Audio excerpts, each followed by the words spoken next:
Thanks for being with us. My name is Daryl Kwai. In our first story this afternoon, Senior Minister Yao Safumafo is projecting an economic boom in 2018 based on prudent measures put in place by government.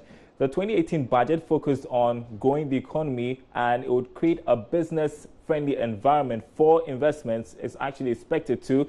According to the Senior Minister, Ghana is already enjoying some goodwill from international partners and investors because of the good case the country presented at this year's World Bank IMF spring meetings. He is optimistic the strides made so far by government will yield positive results next year. The World Bank meeting was very fruitful, very successful. I mean, some of the foreign ministers were impressed by the work that government have done so far. Tell us briefly, what are some of the effects of all this that we are having on our economy? The effect of all this is that our negotiations with the IMF became easier and simpler. The IMF board had approved Ghana and insisted that the deficit should be 3.5. If we did that, 1% is spending less than 2 billion. We insisted keeping the deficit at 4.5. Now, because of that level of goodwill we had, the U.S. Treasury Department supported Ghana's 4.5 and said that we know what we are about. IMF should take our proposal and not theirs. And therefore, we managed to let the IMF change their position. And if you look at all the literature that the IMF had with us, the deficit was going to be 3.5. But if you go back and look at the budget rate, the deficit was 4.5 because other powerful ministers of finance who are influential at the IMF and the World Bank supported Ghana. So there was that general goodwill for this country. And things became easier for us at negotiations. And I think that the goodwill for Ghana at the moment is unprecedented. Everybody wants to talk to Ghana. Everybody wants to deal with Ghana. And people want to support Ghana. And it is important. So you ask yourself, why all these change of behavior? There's certainly a change of behavior. It's a change of paradigm shift from our development partners. They believe that we are prepared to run the economy prudently. We are prepared to create macroeconomic stability. We are prepared to make sure that inflation continues to fall. We are prepared to make sure that the currency is stable. We are prepared to make sure that growth is consistent. You see? Well, the senior minister has also been speaking about raking in revenue. He disclosed that government would look out for ways to increase revenue from property rate collections moving forward. There is something they call the irreversibility in Ghana's economics. World Bank brought this phrase, which we have never heard before, irreversibility of Ghana's economics. What is it? It is you, without oil, you grow to a level of 9.4% of your GDP. Without oil. You got oil, you go to 14%, then you descend down to 3.5 or 3.7 with oil. What's the cause of this? Ask yourself. There are certain fundamentals we should ask and answer. What is the cause of that? That without oil, you get all the way to 9% growth in GDP. Then with oil, you jump to 14, look very realistic. Then you come down after some 6-7 years to 3.7% of GDP. It cannot be explained if you are managing the thing well. And then you have a situation where three items, your wages and salaries, your statutory funding, and your debt service, the three items constitute 107% of your total revenue. Do you know what it means? That only three items consume all your revenue, and you've got to borrow to do the rest. So what were you doing? You were borrowing to even pay all kinds of things. So we cannot continue like that. Did the IMF agree with you that from next year going, government should spend, or government is going to spend money? So the IMF agree with us. It is our own way of managing the economy, which will give us a lot of room to spend. Because we are still under the IMF program. Yes, we are still. But IMF, you negotiate with the IMF. You negotiate with the IMF. You must also have your position. As long as your inflation is coming down, as long as you are keeping certain level of deficit, why will IMF have problem with you when you are spending? You are spending within your means. So if you look very carefully, the government is making every effort to improve on revenue. If we are managed to collect more revenue, we can spend. And we are going to improve on revenue. We are improving on revenue. The revenue, I read in one of the papers that now they've come back and they are okay. The targets they are meeting. We have to. So our aim is to improve on revenue. Areas we are not doing well, partly revenue. If we do very well in revenue, we can spend. We are going to do well in revenue, and therefore we are going to spend. How are you going to do it? What are you going to introduce? What new ways are you going to, efficient? With the revenue collection, we've got to look at areas which we are not doing well, like property rates. It is embarrassing to people who understand revenue generation that Accra, with the type of properties me and you see at the airport, at Roman Ridge, at East Legon, and all those places, how much property rate are you collecting? It's not a question of being X or Y. So the method we use to collect property rates have to be looked at so that we improve on such an area. It's a very, very, call it fertile grounds for us. If we are able to improve only on property rate collection, I'm telling you we are there. Because we have the properties. But we don't have the means to efficiently and effectively collect property rate. You see the type of property we are talking about in Accra. You know how much revenue we are getting? I don't, but very little. Thank you very much. All right, so that was Senior Minister Yao Safumafo speaking extensively to my colleague Eben Sabute. Let's have a conversation around this. Joining me in studio is the Executive Director of the Policy Initiatives for Economic Development. That is Daniel Amateni. Great to have you in studio, and the season's greetings to you. How's your Xmas been? Oh, this has been great, and it's been wonderful. Oh, great. So let's, you heard the Senior Minister there. We'll come to what he's been saying about the economy in 2018, but let's look at 2017 and how we government fared in terms of managing the economy. Right. I think 2017 has been quite challenging because we had a transition from one government to another government, and most of the macroeconomic indicators, though there has been a little improvement, but we couldn't meet them in terms of our inflation target, though we're a little bit closer. If you look at it, though the prime rate from the BOG has been falling, but below expectation, and our interest rate keep on increasing, and it's one of the worst within the sub-region, and it's quite challenging. It's having negative effect on businesses, and now that we want Ghana to become a financial hub, it's very important that we look at that particular area very well.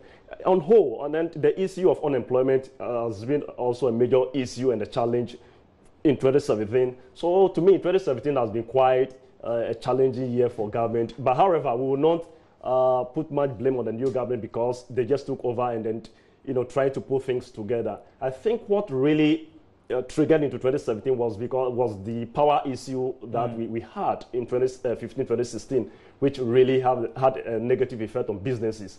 So on the whole, it wasn't a very fruitful year for businesses, for the whole economy as a whole, and as well as private individuals. Though some of the macroeconomic indicators have been, a little bit encouraging. Of course, we posted a GDP growth of over 9%, yes, I think, in the third quarter of last year. What policy initiative do you think worked for the government in 2017? You cannot really, figure out the policy which has really translated into what I call deliverables. Because the government policy, once it's implemented, it should be able to produce something tangible for the citizen. But I think to answer you, one of the things that I've realized that the stability. There has been a fairly stable macroeconomic, variables or indicators, so to say. For instance, inflation has been fairly stable. The depreciation of the cedi has been fairly stable, and of course, because of certain investment that were done into the energy sector, we have a fairly stable energy, to power industry as well as domestic consumers. So yes, to answer you, I think with respect to the macroeconomic indicators, we have a very fairly stable performance from that particular sector. Let's look into what the senior minister has been saying. He's been speaking about 2018. You heard him. He's very confident about how the economy will fare. And he's made that judgment based on the measures government hopes to implement in 2018. Also, he talks about the goodwill from international partners. Put all of that into perspective for us. Right. With respect to the goodwill, last month I was outside the jurisdiction of this country. I met a couple of investors. People have expressed high interest in our economy. However, it's left with government to strategize to be able to rope in the gains. It's not just a matter of people expressing interest. You need to, come up with policies that will induce potential investors to really bring in their hard-earned currency into the domestic economy, which is very important. Now, going forward, it is very important. Government participation in the process is very key and critical. If you look at government policy is designed or crafted with a view that the private sector is going to drive it. But the truth is that our private sector does not have the capacity to be able to drive government policy. Financial capacity and technological capacity. What our private sector is doing now is try to solicit help from other investors outside the jurisdictions of the country. And because of that, the process is going to be very slow. So it is not just, if you follow the literature, that, the private sector is the engine of growth and you need to craft policies that will induce the private sector to do it, which is very good. But in practice, it takes time for the private sector to be able to respond to government policy. And that is the reason which it is very important for government participation in the process as an emerging economy. So if you don't participate in the process, you may have a very good policy, but at the end of the day, it will not yield the necessary or the expected dividend. All right. Let's talk about revenue generation, because that has been a major challenge for us in 2017. And the senior minister talked about intensifying collection of property taxes. Has it been long in coming? To what extent do you think this would impact on mobilization of domestic revenue? My good friend, in other jurisdictions, in other economies, property rate is one of the major sources of income generation for government. You cannot, to own a property, you should be prepared, to have a sufficient inflow to be able to pay for the rate. But in this part of our world, it's like, nobody bothers about property rate and the like. So as I said, if indeed government is going to fast track it, because the fact of the matter is that it is the big men in the society that owns these big properties. He mentioned about the East Legons, the cantonments, and then the region and the like. They are staying there. So if indeed they will, really be committed to collecting the property rate, I'm very sure that it's going to beef up the revenue generation. But that is not enough. We really have to focus on our revenue collection modalities, and that's the reason we need to employ IT. We need to have a very strong IT platform to be able to track taxpayers. And I think I will recommend government for the paperless system at the port. And we trust that the kind of ICT support or the IT platform that they have will be able to do the work for them. So it is not just enough, yes, it's good, but it's not just enough saying it. We need to take a concrete measure to ensure that indeed we implement it, and that is what is going to bring the results. And finally, are you as optimistic as the senior minister about the prospects for the economy in 2018? Unless they change the strategy.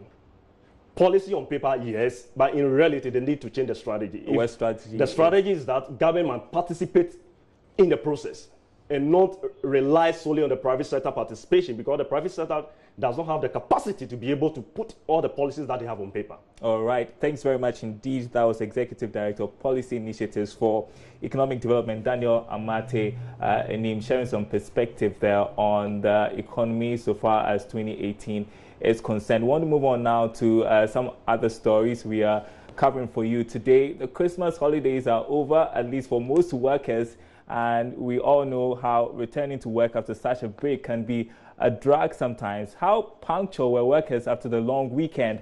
Well, my colleague Charles Aite visited some departments and agencies at the ministries in Accra and comes through with this report. Today is the 27th of December, a working day, of course, where we're going to be expecting workers to be here at the ministries to work as a normal day. But we're here to find out the real situation on the ground. Are workers actually at post, or they are still vacationing? A visit to the ministries and department agencies saw a fair number of public servants at work.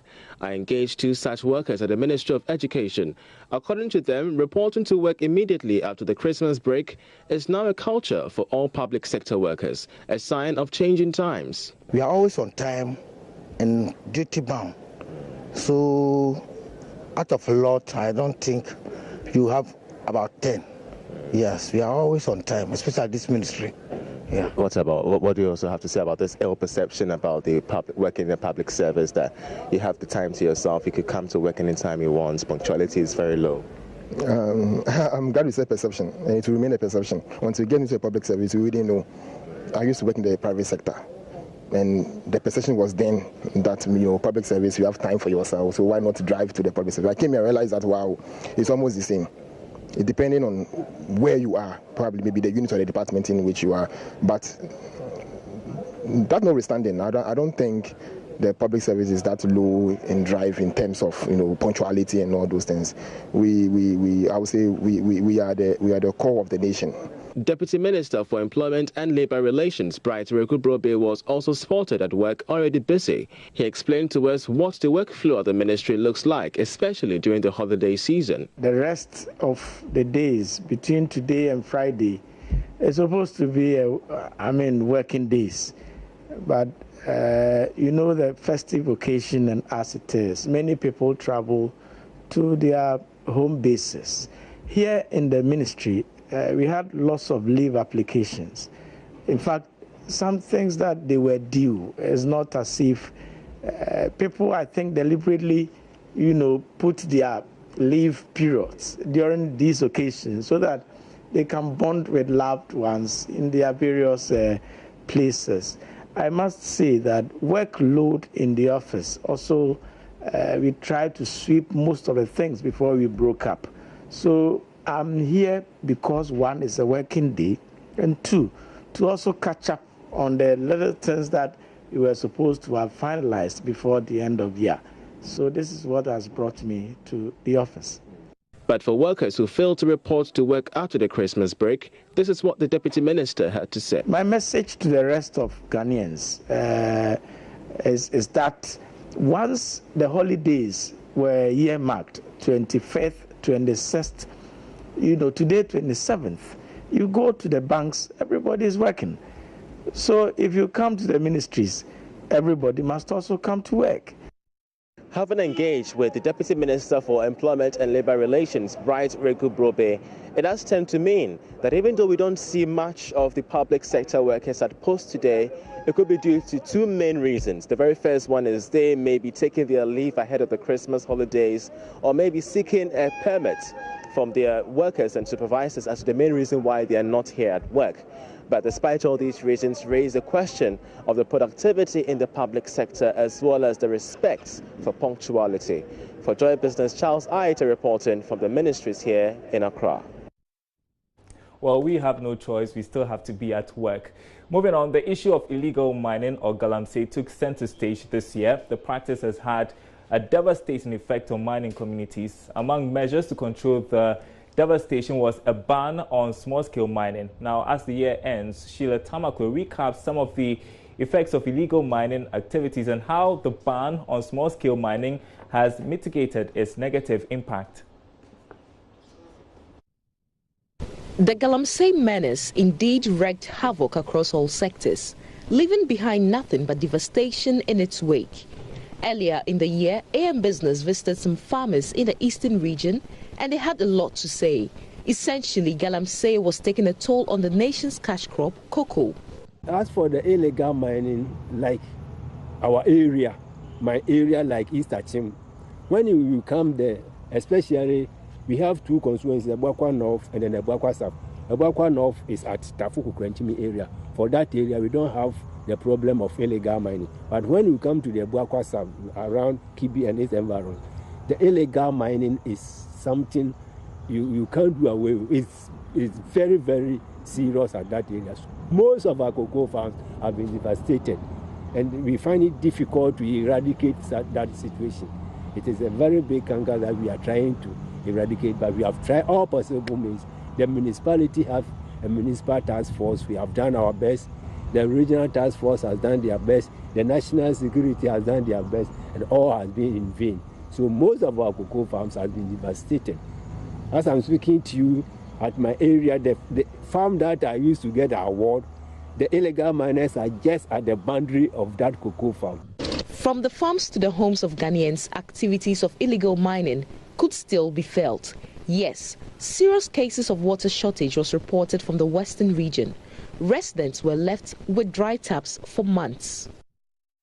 2 months now, I think the water supply has become a challenge to us here in Sekondi Takoradi, most especially Fiekuma. When you have it in the weekend, that is Saturday or Sunday, it will take you like 2 weeks or 3 weeks before you get another water supply. So it is not easy for us at all. I stay at New Takoradi, and then the water problem there is very serious. Sometimes it goes for like 3 weeks, 1 month, no water. And then we have to trek to far places to fetch the water. If you don't have money to take a car, even if with a car, how many gallons are you supposed to take, or can you take along with you? It's very appalling. Although the blame was immediately placed at the doors of the Ghana Water Company, the head of communications at the Ghana Water Company explained activities of illegal miners were to blame. You realize that long stretches of river bodies are colored. And the sad aspect is they even do it around our intake area where we abstract the water. So the whole place is highly turbid, the water is thick, full of mud, and our equipments are not built to abstract and to treat such high turbid water. Under normal circumstances, if the turbid is not that high, we should be able to service our pumps within like once in a month or once in 2 months. But because of the high turbidity, we have had to do that sometimes on a weekly basis, or even less than a week, depending on the turbidity of the water. So the downtimes, for instance, if you have had to go off a whole day because we are abstracting or we are servicing our pumps, and we have had to do that, let's say, every 4 or 5 days. You can imagine the number of times we'll have to shut down our treatment plant just to save the pumps, and so that we can also continue treating water for the people. So it makes us produce less than normally we would have produced. With so much damage caused, the media launched a campaign against illegal mining, dubbed Stop Galamsey Now. Minerals and Mining Act says that if you are Ghanaian and you are prosecuted and you are found guilty, you are sentenced, your fine is either 2,000 to 20,000 penalty units. This was followed by a complete ban on small-scale mining by the government.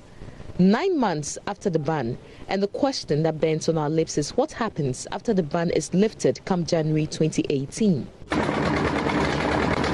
I think government is doing its program, and then there have been some assessments that government has done which is not publicly known to some of us. So yeah, we can only assume that government has done its homework and that it's safe to lift the ban. Because if you haven't done it well and then you lift the ban, everybody is going there and they are pulling other players. We still have the problem of dealing with surface mining as a reference to pollution of water, because the large corporate bodies would also pollute water. We are dealing with disposal of waste, the rock waste, which will cover about 3 times the area that has been dug. And these are the areas that provide us with our food security, because farmers will cultivate that land. Now those lands are lost to mining because of the rock waste. However, mining advocacy NGO Wakam still believes the ban is just a scratch on the surface, as the mining sector in general has too much rot.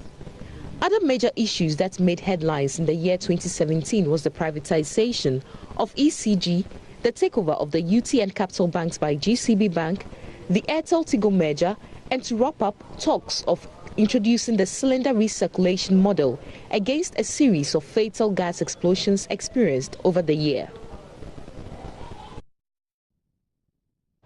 All right, that in-depth report from Sheila Tamako. And in the marketplace, my name is Darryl Kwal. Thanks for watching. We are back same time tomorrow.